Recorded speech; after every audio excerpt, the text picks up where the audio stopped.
Hi, in this video, I'm going to share with you a step-by-step guide on how to start an online business, even if you have zero knowledge on how to start. The first and most important thing we need to do is to find a profitable niche. When we talk about a niche, it means there's a target audience, a group of people, the people you are trying to reach, to sell to speak to. So in content creation, it means who are the people you want to reach. In product dynamics, it means who are the people you want to sell to. And then the word is profitable. It is important to find a skill or pick a skill out of the skills that you already have, something that there is a demand for, something that the people are really looking forward to give money to get that problem solved. So when we talk about finding a profitable niche, it coincides with the Japanese ikigai philosophy, where you are drawing three circles, one containing your passion, one containing the demands of people and what you can be paid for. So it's all about looking at the skills that you have, that you are able to pick up one of them that is able to solve a real life problem that people are willing to pay money to get the service or the product or to get that problem solved. To help you in this process, the questions you need to ask yourself is: number one, what skills or knowledge do you already have? You need to ask yourself. For example, it could be in fitness, it could be in finance, marketing. The second question you should ask yourself is: what problems can you solve for people? Helping people lose weight, build a business, or learn a skill. Thirdly, you can ask this question: are people already spending money in this niche? Check Amazon, Udemy, Google Trends.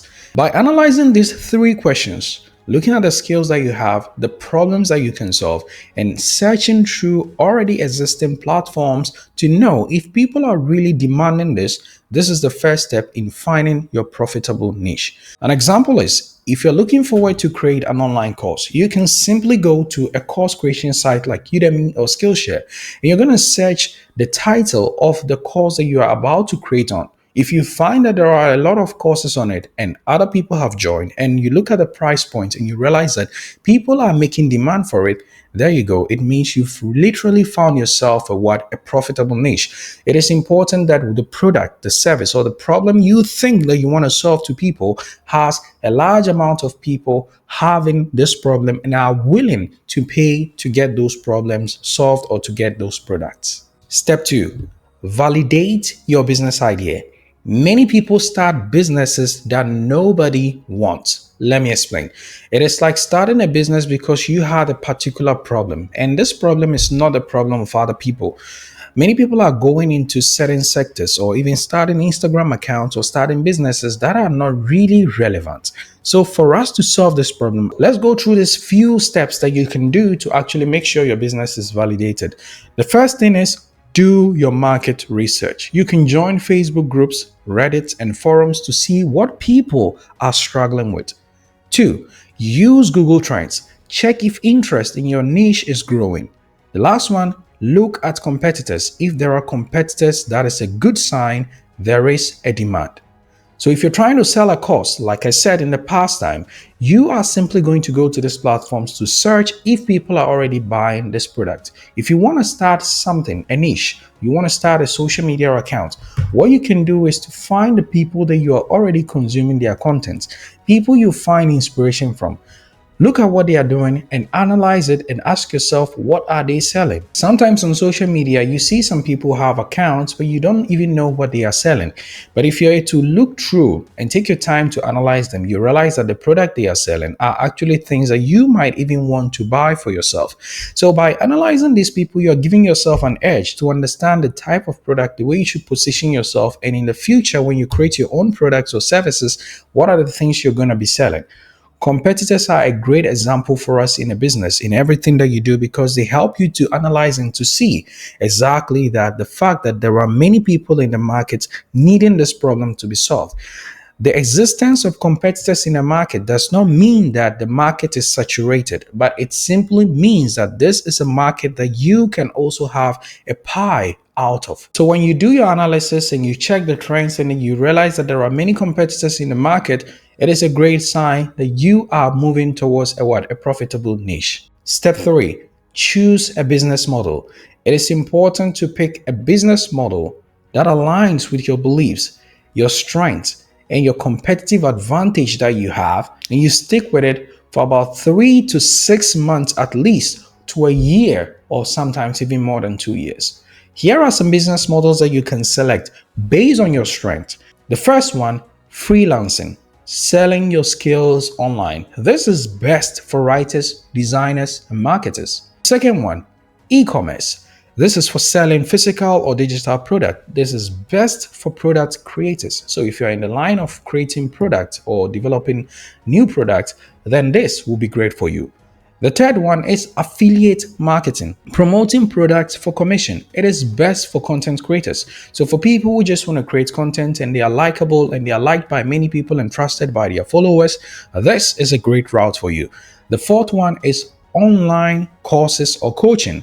This is for teaching your skills online. This is best for experts who are great in their field and have something to teach and something to tell. Just like me, who now have about 20,000 students in my courses. The next one is actually subscription-based business. That is membership sites, paid communities. This is best for recurring incomes. So all these models that I've mentioned, all these are profitable and all these are doable if you are willing to stick with it for at least 6 months, all the way to 1 or maybe sometimes 2 years before you see the real result. I believe in hard work and I believe in patience. Like, you're putting in all the work that you can do, you are maximizing yourself, but at the same time, you should understand that starting an online business and bringing it to profitability actually takes time. Therefore, jumping from one business model to the next is one of the biggest problems that we are facing in today's world, because people just go into it and before they can see the growth, they have already changed the business models. You have to stick with a business model to see the result. Therefore, it is important to analyze your own skills, analyze your own strengths, and find the things that you have a competitive advantage in. If you're a person who likes to create products, then I don't think you should be going to create courses.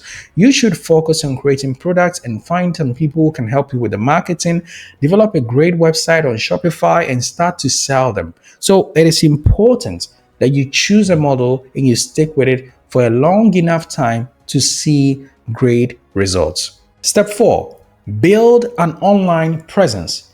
People cannot buy anything from you if they cannot find you. Your presence on the internet is now a must in 2025. If people cannot find you, if people cannot know of your existence, they will never know of the product, the services, and the problems you're going to solve for them. So it is simple. You are going to create a social media account. It could be on all platforms: TikTok, Instagram, Facebook. Listen, you got to create all of them. The idea is you're going to pick one of them to be your main account, like the main place where you are targeting. For great writers and stuff like that, those people went for Twitter, that is X. For content creators who is more image based and something like that, you could go for Instagram for videos as well for Instagram, and you can also do TikTok. Now, for the people who like to write, they could start a blog page or something like that. So these are the steps or the things that you can actually do to build a presence online. The first one, you have to create a simple website. You can simply do this with Wix, you can do this with WordPress, or you can do this with a website called Card. Get yourself a website which is running in less than 24 hours. Very simple. You can do it and you should do it. Your presence on the internet in today's world is a must, because that is the only thing that is going to give you a competitive edge over all your competitors. In the past, we used to depend on magazines and newsletters and then pasting things on the walls that people can find. But today, where are people? Where are people's attention? People are not really watching the television.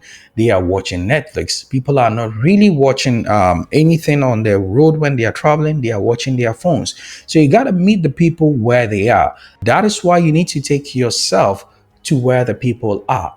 To do this, I'm going to suggest 3 things. The first one, you need to build yourself a simple website. You can simply do this with WordPress, you can do it with Wix, or you can do it with Card. You can get a one-page website running, which will link all the things you're doing, your services and products. If you are just going to be leading people to other third-party platforms, you don't need to build a sophisticated website, and you can do this with Wix.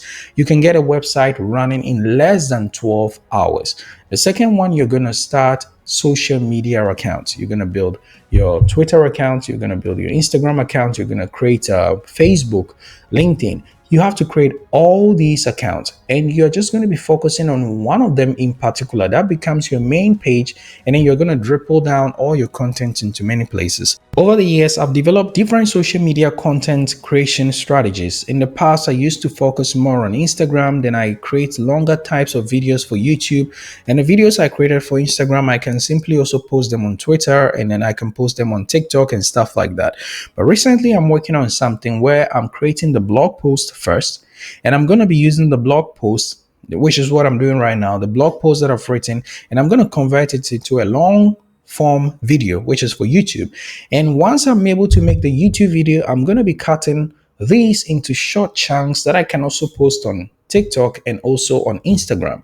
And hence I will have all these. And then sometimes this same blog post that I wrote, which is an article, I can also find a way to actually write them in shorter forms and use it for carousels for Instagram. So it's all about finding a very simple strategy that matches what you're doing, especially if you are in the real estate business. I think Instagram will be great for you. And at the same time, LinkedIn will also be great for you.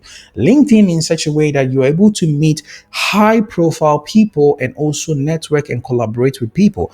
But Instagram, on the other hand, is actually highly photogenic and you can post different kinds of photos and images. So there is no limit to the things you can do. And also you should be on YouTube as well if you are in the real estate, because you're going to be shooting the videos of the houses and you can simply post it there. Therefore, I believe that you can be on all platforms. It's all about being strategic and knowing exactly what and how to use which platform, the best way to maximize its use. And thirdly, you need to produce valuable content. You're going to be making blog posts, videos, educative and very highly insightful content that people are going to ask themselves, why is this person giving us all this content for free?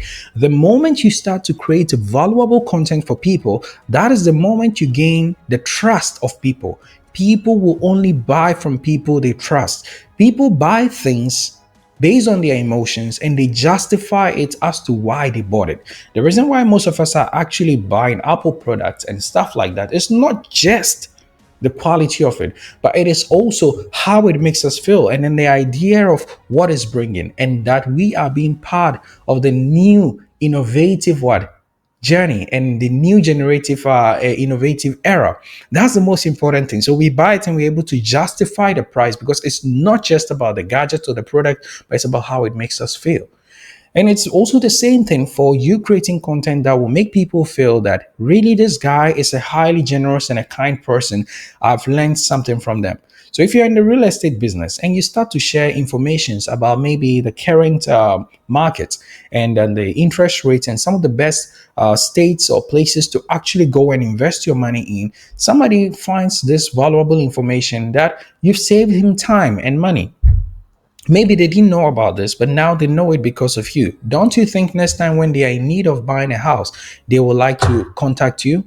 So that is all about being online. So first, you need to create a simple website for yourself in less than 12 hours. Get yourself all these accounts open: Instagram, TikTok, Twitter, and all these platforms. And lastly, you need to get yourself starting to create valuable content for your followers. Step 5, get your first paying customer. This is the pinnacle of your online business.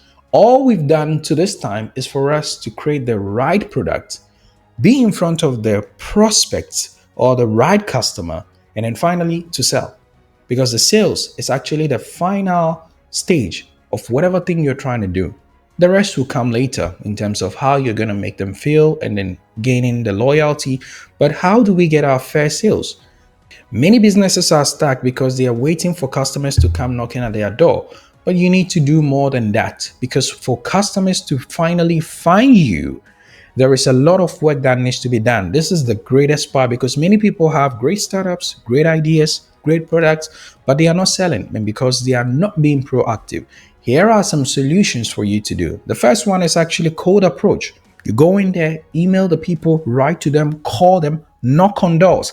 These are the old methods and it still works. You got to go to the customers. You're going to reach out to them. This is what we call cold approach. The next one is run paid ads. So this is where you're going to pay some little amount of money. I just said little. No, it's not little. You're going to pay some amount of money to Facebook, Instagram, Twitter. All these platforms have paid ads. So you can run an ad on these platforms. Well, the idea is to actually calculate the ROI, that is the return on investment, to understand whatever money I'm putting into it is bringing me this. For instance, you have an ROI of 3 to 1. That is, when you put in one, you get three out of it. That is, if you put in $100 in art, you're able to get $300. Man, that is great. I mean, this is great. I mean, depending on how you want to look at it, but this is a great ROI to start with. Even if you are to go with 2:1 or 1:2 or whatever you want to say it, this is a great ROI. It means that when you put $100 into it, you're getting what, 300.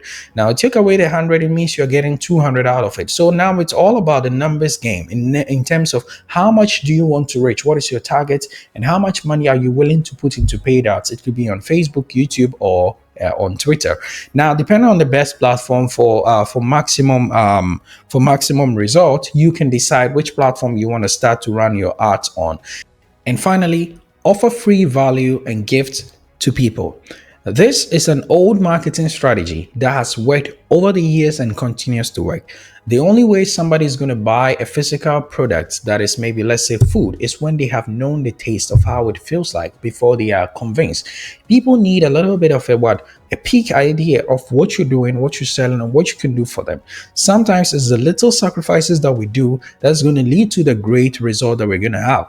So if you're a video editor, for example, you want to reach out to a YouTuber, perhaps you can edit a 30 seconds of their videos and show them with the transitions and the great editing styles that you have. They will say, wow. It's much better to show them than to tell them. So sometimes it's important to offer free gifts. For example, in my case, I create courses.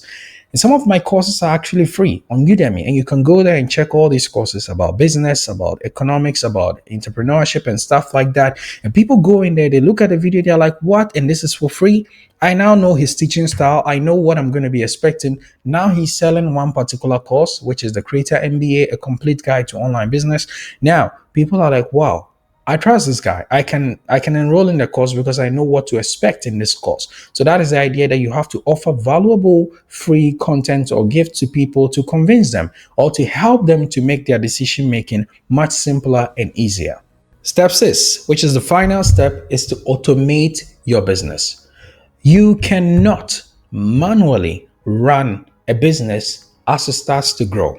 So you are making provisions for yourself to believe that what online business you're going to start today is actually going to boom up, is going to grow.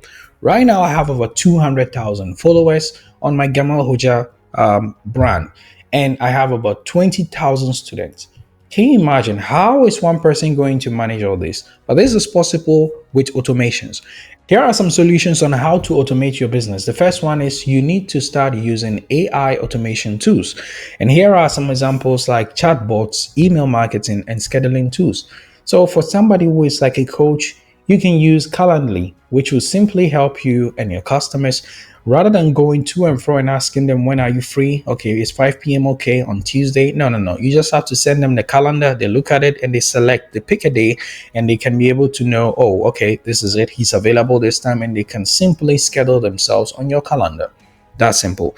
The next one is you can outsource some of your tasks, the recurring and repetitive tasks that you don't have to do. So for example, still on the case of the coach, you can hire a virtual assistant who can help you with book setting. Like people want to know, okay, how is it? They're asking questions on your social media account, going to and fro. You should not be doing that. You can give it out to somebody else to help you with this particular process. And the last one is you need to reinvest your profits. Starting an online business and gaining money from online business could look very lucrative and very fun, because the idea is that your profit margins are really large, because the cost of producing most of these things are very few, and you're not really producing physical products. Therefore, your profit margin is quite large. The problem you will have is to be spending those money. What you should be doing at the first 1, 2, or 3 years of your business is to reinvest this money into proper gadget, into proper things, and into quality, and gaining other people to join the team and to build a team and for you to make it to happen. So, in a final note, all I have to say is starting an online business has never been easier, especially with AI tools and chatbots. It is the easiest time for us to start because the barrier of entry has brought down low and you don't need money to actually get started. All you need is a laptop. Of course, someone will say, but yeah, I need money to buy a laptop. I'm assuming that you have a laptop. I'm assuming that you have a great internet connection. All you got to do is to just start and then really focus on one particular model and stick with it to the end. Did you find this video helpful? Which part did you really find helpful and what business model are you looking forward to get into? I will love it if you can comment down in the comment section, and if you need any help, you can always write down there and I'll be glad to respond to your messages. Thank you so much for watching. I'm Gamela Next and see you in the next videos. Bye-bye.